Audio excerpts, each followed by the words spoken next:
Tonight, a years-long fight is over for people fighting cancer due to exposure to the weed killer Roundup. It was developed here in St. Louis. 5 Minute Side's Laura Barcheski is looking into the multi-billion-dollar settlement.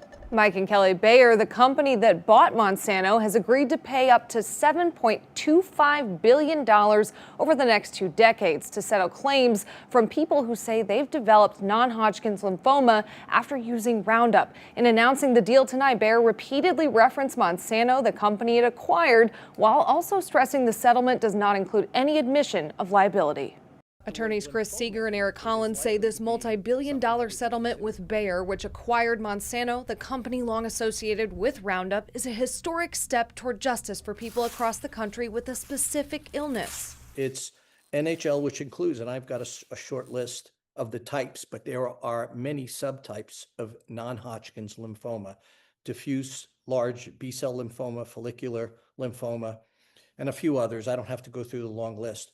But so if it's got the word lymphoma in it, it is likely to be something that would be considered in the settlement. The attorneys say litigation over Roundup has stretched on for more than a decade, with more than 40,000 cases filed nationwide. Under the proposed settlement, up to $3 billion would be available during the first 5 years. Compensation is to be determined through a transparent, objective set of criteria that considers type of exposure, age at diagnosis, and type of NHL. The awards will range up to $198,000. Bayer's CEO Bill Anderson says they're not admitting fault or taking on any liability by making this deal, but saw it as the best option for closure.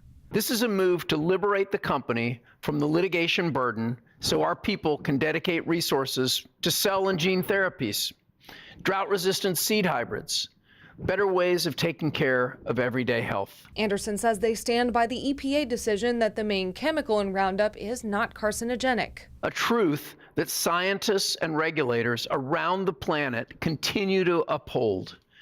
That glyphosate is a safe and essential tool for farmers in the U.S. and around the world. The settlement still needs to be approved by St. Louis Circuit Court, and the Supreme Court is also looking at this case. But attorneys say no matter what's decided, people in this settlement will still receive compensation.